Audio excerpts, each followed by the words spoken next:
দণ্ডপদ মুই আজি তোমাৰবিলাক শীতল ভুকি দেখান তার জন্য তোমরা মোর গোটাই ভিডিও খান দেখেন ভাল লাগলে রাজবংশী কিচেন ইউটিউব চ্যানেলটা সাবস্ক্রাইব করেন।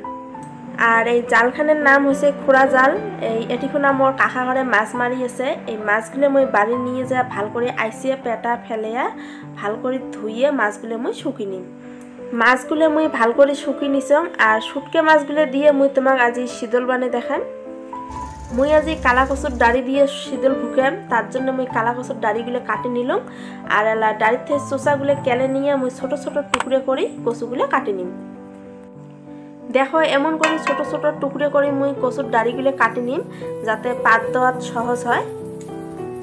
সব কচুগুলো কাটি নেওয়া হয়ে গেছে। এলা মুই কচুগুলো ধুয়ে নিম।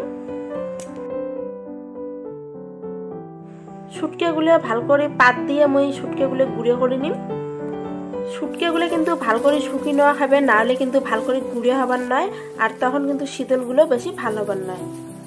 মুই এলা শোক শুটকেগুলো ছামত দিলুম আর এমন করে আস্তে আস্তে ভুকি নিম কারণ ছামটা ভর্তি হয়েছে আর জোরে ভুকেলে শুটকেগুলো পড়ে যাবে। শুটকেগুলো গুঁড়ো হওয়া যাচ্ছে আর ছামটা কিন্তু এলা আদুরে হওয়া যাচ্ছে, এলা কিন্তু ভাল করে ভুকে যাবে। শুটকেগুলো ভুকি ভুকি মুই ভাল করে গুঁড়ো করে নিছং আর এই শুটকের গুঁড়োগুলো মুই এলা ভাল করে টেকি নিম। টেকি নেওয়ার জন্য সবাই টেকনি নিয়ে নেয় কিন্তু মুই যে টেকনি নেয় নাই বড় হান ছেকনি নিছং।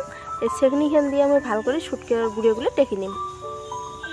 শুটকের গুঁড়োগুলো ভাল করে টেকে নিলে শীতলগুলো ভাল হয়। শুটকের গুঁড়োগুলো ভাল করে টেকি নেওয়া হয়ে গেছে। এলা শুটকের গুঁড়োগুলো দিয়ে মুই এটিখানে কচু দিয়ে ভাল করে ভুকি নিম। প্রথমে অল্প অল্প করে কচু দিয়ে মুই শুটকের গুঁড়োগুলো ভুকি নিম যাতে কচু বেশি না হয় শীতলত। আর যদি কচু বেশি হয় তাহলে কিন্তু শীতলটা ভালো না হয়। ওই জন্য যতটুকু কচুর প্রয়োজন অতক্ষণ কচু দিয়ে মুই শীতলগুলো ভুকি নিম। এমন করে ভুকি থাকিম আর যদি কচু লাগে তাহলে অল্প অল্প করে দিয়ে মুই শীতলগুলো ভাল করে ভুকি নিম। দেখো শুটকের গুঁড়ের সাথে কচু দিয়ে ভাল করে ভুকে হয়ে গেছে। এগুলো মুই আজি এখন কলার পাতা দিয়ে ঢাকি থুম। আর এটা আমার এক মানা হয়, মানে মুই তো আজি মানা দেখ নাই সবাই মানা দিয়েই ভুকে, ওই জন্য আজি এই যেটা ভুকিয়ে রাখে এটা এক মানা হয়। আর আজি মুই এমন করেই ঢাকি রাখিম, কালের দিনটা রাখিম, তারপরের দিন মুই আরো ভুকি নিম, ওটা কয় দোমানা।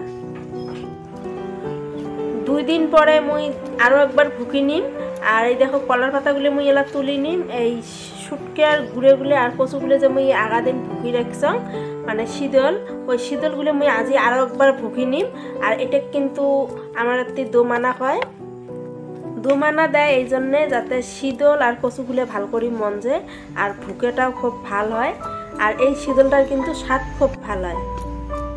শীতলগুলো দেখো মুই আরো একবার ভাল করে ভুকি নিম। আগা দিন যখন মুই শীতলগুলো ঢাকি রাখছাম তখন কিন্তু শীতলগুলো অল্প শুকেন শুকেন আছে। আর আজি দেখো কচুগুলো মঞ্জি একেবারে শীতলগুলো কি সুন্দর আটা মাটা আছে। মুই যদি সেদিনে কচু বেশি করে দিয়ে ভুকেলুম হয় প্রথম দিনে তাহলে কিন্তু আজি শীতলগুলো কিন্তু টেকটেকা হলে। এলা শীতলগুলো ছামত থাই বির করে নিয়ে তেল আর হলদি মাখিয়ে মুই শীতলগুলো শুকিয়ে দিম।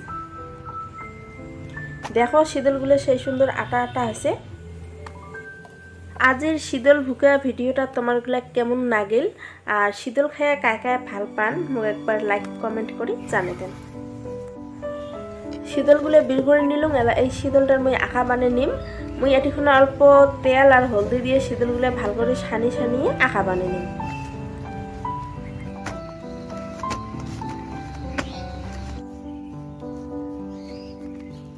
দেখো শীতলের একটা আখা হয়ে গেল। আর এই শীতল সংরক্ষণ করা পদ্ধতিটাও মুই তোমাক দেখে দিন।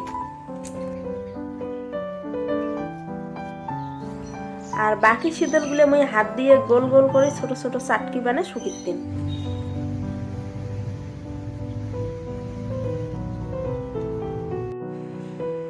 দেখো এমন করে চাটকি বানাম মুই।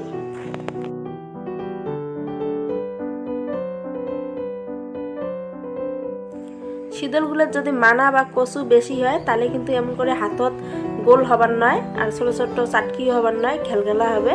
তার জন্য তোমরা যদি ভাল করে শীতলগুলো ভুকি চান তাহলে অল্প অল্প করে মানা বা কচু দিয়ে শুটকের গুঁড়োগুলো ভাল করে ভুকি নেওয়া হবে। এলা এই শীতলের চাটকিগুলো মুই তেল আর হলদি মাখি নিম। শীতলগুলো তেল আর হলদি মাখি দিলে মাছি ঠাসি না পড়ে আর ভালো করে শীতলগুলো শুকে আর মেলা দিন শীতলগুলো ভালো থাকে। ওই জন্য মুই তেল আর হলদি মাখিম যাতে মাছিও না পড়ে আর শীতলগুলো মেলা দিন ভালো থাকে। এমন করে সবগুলো শীতলের চাটকিতে মুই তেল আর হলদি মাখিয়ে ভালো করে শুকিয়ে নিম। আজের ভিডিওটা যদি তোমারগুলো ভালো লাগছে তাহলে লাইক করেন, কমেন্ট করেন আর আমার দেশি মানুষের খাবার দাবারের রেসিপিগুলো দেখার বাদে রাজবংশী কিচেন ইউটিউব চ্যানেলটা সাবস্ক্রাইব করেন। ধন্যবাদ।